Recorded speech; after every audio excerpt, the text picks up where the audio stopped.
శ్రీ బొమ్మిడి నాయకర్ గారు,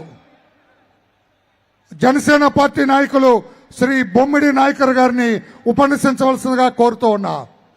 స్పీకర్స్ మీ అందరికీ కమ్యూనికేషన్ ముందే ఉన్నది, పిలిచినప్పుడు వెంటనే రావాల్సిందిగా కోరుతున్నాం. బొమ్మిడి నాయకర్ గారు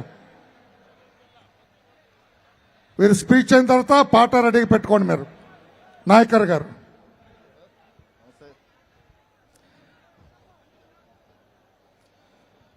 అందరికీ నమస్కారం అండి. ఈ రోజున యువగలం ముగింపు సభకు ఇచ్చేసినటువంటి తెలుగుదేశం పార్టీ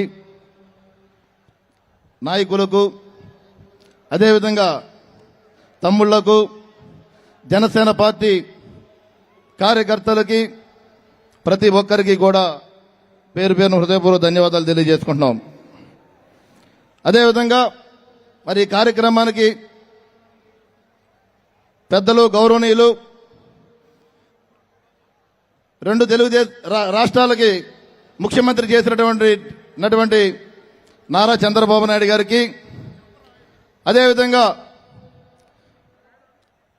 3132 కిలోమీటర్లలో పాదయాత్ర చేసుకుంటూ ప్రజల సమస్యలు తెలుసుకుంటూ రాబోయే రోజుల్లో అధికారంలోకి వస్తే ప్రజలకు మనం ఏం చేయాలన్న దృక్పథంతో మరి ఈరోజు ఈ కార్యక్రమానికి శ్రీకారం చుట్టినటువంటి మరి లోకేష్ బాబు గారికి, అదేవిధంగా మరి జనసేన పార్టీ అధినాయకులు శ్రీ పవన్ కళ్యాణ్ గారికి, అదేవిధంగా మనోహర్ గారికి, మరి వేదిక అలంకరించినటువంటి పెద్దలందరికీ కూడా మరి పేరు పేరున హృదయపూర్వక ధన్యవాదాలు తెలియజేసుకుంటున్నాం.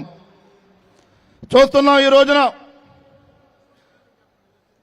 సముద్రం ఒక ఉప్పెడంలా విజయనగరం జిల్లాలో ఎగసి పడుతుంది. ఎప్పుడు ఎలక్షన్లు వస్తున్నాయని ప్రజలందరూ, జనసేన పార్టీ నాయకులు కానీ, తెలుగుదేశం పార్టీ నాయకులు కానీ ఎదురు చూసిన సందర్భం మనందరూ కూడా ఈ రోజున కనబడుతుంది. మొత్తం అందరికీ కూడా యుద్ధానికి వెళ్తున్నాం మనందరూ కూడా. ఎప్పుడు ఎలక్షన్లు వస్తాయో, ఎప్పుడు ఈ దుర్మార్గ ముఖ్యమంత్రిని తరిమి కొడదామా అని చెప్పి రాష్ట్ర ప్రజలందరూ కూడా ఎదురు చూస్తున్న సందర్భం. మరి కార్యకర్తలకు అందరికీ ఒకటే చెప్తున్నాం, తెలుగుదేశం పార్టీ నాయకులు కానీ, జనసేన పార్టీ నాయకులు కానీ మనందరూ ఉమ్మడి ధ్యేయం ఒకటే, ఈ దుర్మార్గ ముఖ్యమంత్రిని తరిమి కొట్టే విధంగానే మన నాయకత్వం ఉండాలి. కానీ మనందరూ కూడా కలిసి రాబోయే రోజుల్లో తెలుగుదేశం పార్టీ, జనసేన పార్టీ ప్రభుత్వాన్ని స్థాపించే విధంగా మనందరం ముందుకెళ్లాలని చెప్పి ఈ సందర్భంగా తెలియజేసుకుంటున్నాం. ఉత్తరాంధ్ర ఉంది. మరి ఉత్తరాంధ్ర రాష్ట్రం జిల్లాలు అన్ని రకాలుగా వెనుకబడి ఉన్నాయి. ఇక్కడ మరి ముఖ్యమంత్రి గారు 4.5 సంవత్సరాల నుంచి వచ్చాడు ఇక్కడ జగన్మోహన్ రెడ్డి.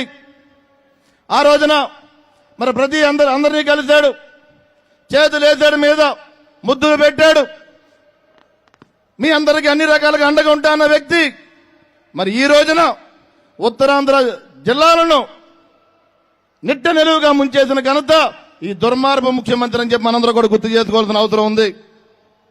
ఎక్కడ అభివృద్ధి లేదు, సంక్షేమం చెప్తున్నాడు. అభివృద్ధి లేకుండా రాష్ట్రాన్ని నాశనం చేసిన ఘనత ఈ దుర్మార్గ ముఖ్యమంత్రిది. మనందరూ ఆలోచన చేసుకోవాలి. త్వరలోనే ఎలక్షన్స్ వస్తున్నాయి. ఆ ఎలక్షన్ లో ఏదైతే ఓటు హక్కు ఉందో ఆ ఓటు హక్కు ద్వారా ఈ ముఖ్యమంత్రిని తరిమి కొట్టే విధంగా ఉండాలని చెప్పి ఈ సందర్భంగా మిమ్మల్ని అందరినీ కోరుకుంటున్నాం. అదేవిధంగా ఎక్కడా కూడా రోడ్లు లేవు. చూస్తున్నాం ఇవాళ ఈ కార్యక్రమానికి రాష్ట్ర వ్యాప్తంగా లక్షలాది మంది కార్యక్రమానికి వచ్చారు. కొంతమంది నిన్న కూడా వచ్చారు. ఈ రోడ్లు సరిలేకపోవడం వల్ల మరి అందరికీ ఇబ్బంది పడుతూ ఇక్కడ రావడం జరిగింది. ఎక్కడా కూడా రోడ్లే రాష్ట్ర వ్యాప్తంగా ఈ 4.5 సంవత్సరాల్లో కూడా సరైన మౌలిక సదుపాయాలు లేవు. దయచేసి మీరు అందరూ అర్థం చేసుకోవాలి.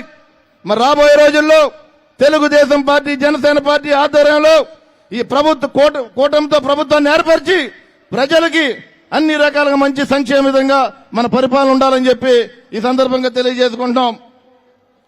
ఇవాళ ఏదైతే తీర ప్రాంతం ఉందో తడా నుంచి ఇచ్చాపురం వరకు మత్స్యకార సోదరులు ఎక్కువగా ఉన్న రాష్ట్రం మంది.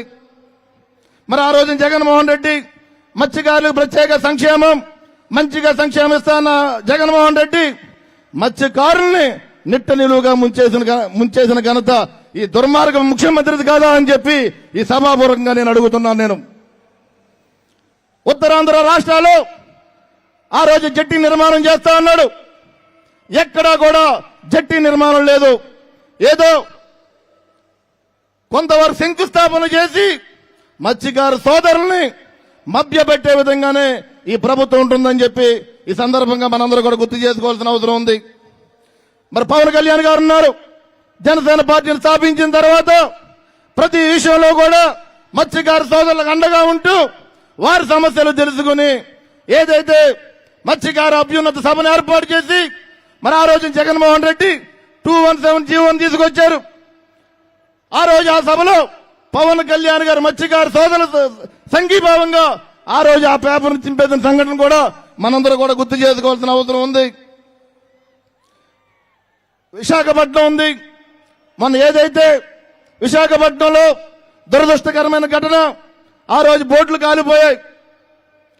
మరి ఆ రోజున ప్రభుత్వం ముందుకు రాలేదు. వెంటనే మరి జనసేన పార్టీ నుంచి కూడా పవన్ కళ్యాణ్ గారు వచ్చి ఆయన వంతుగా ఒక్కొక్క బోటు యజమానికి కూడా 50,000 రూపాయలు ఇచ్చిన సంగతి మనందరూ కూడా గుర్తు చేసుకోవాల్సిన అవసరం ఉంది. మరి చంద్రబాబు నాయుడు గారు కూడా మరి గతంలో మన ఆంధ్ర రాష్ట్రాన్ని అన్ని రకాలుగా కూడా ముందుకు తీసుకెళ్లిన ఘనత ఆయనకి. అదేవిధంగా పవన్ కళ్యాణ్ గారు కూడా ప్రజల పక్షాన ప్రజల సమస్యల పక్షాన నిరంతరం కూడా మరి ఎప్పుడూ కూడా ప్రజల పక్షాన ఉన్నారు. వీళ్ళిద్దరూ కలిసి ఏదైతే కూటమి ఉందో ఈ కూటమిలో రాబోయే రోజుల అధికారంలోకి వస్తే గనక ప్రజలందరికీ కూడా మంచి భవిష్యత్తు ఇచ్చే విధంగా ఈ ప్రభుత్వాలు ఉంటాయని చెప్పి మనందరూ కూడా తెలియజేసుకోవాల్సిన అవసరం ఉంది. అదేవిధంగా మీరందరూ కూడా ఆలోచన చేసుకోవాలి. మంచి పరిపాలన కావాలి మనకి. మన రాష్ట్రం బాగుండాలి, యువత బాగుండాలి, రైతాంగం బాగుండాలి. ఈ 4.5 సంవత్సరాల్లో రాష్ట్రాన్ని నాశనం చేసిన ఘనత ఈ ముఖ్యమంత్రిది కాదా అని చెప్పి నేను ప్రశ్నిస్తున్నా. మీరందరూ కలిసి రాబోయే రోజుల్లో తెలుగుదేశం పార్టీ జనసేన పార్టీ కూటమితో ప్రభుత్వాన్ని ఏర్పరిచి ప్రజలకి అన్ని రకాలుగా కూడా సంక్షేమాన్ని అభివృద్ధిని ఇస్తారని చెప్పి తెలియజేసుకుంటూ ఈ కార్యక్రమానికి ఇచ్చేసినటువంటి ప్రతి ఒక్కరికి కూడా పేరు పేరున ధన్యవాదాలు తెలియజేసుకుంటూ ఒక విషయం కూడా గుర్తు చేసుకోవాలి. దేశంలోనే రాజధాని లేని రాష్ట్రం ఏదైనా ఉందంటే అది ఆంధ్ర రాష్ట్రంగానే చేశాడని చెప్పి ఈ సందర్భంగా గుర్తు చేసుకుంటూ అందరికీ కూడా పేరు పేరున ధన్యవాదాలు తెలియజేసుకుంటూ ధన్యవాదాలు తెలియజేసుకున్నాం. Thank you.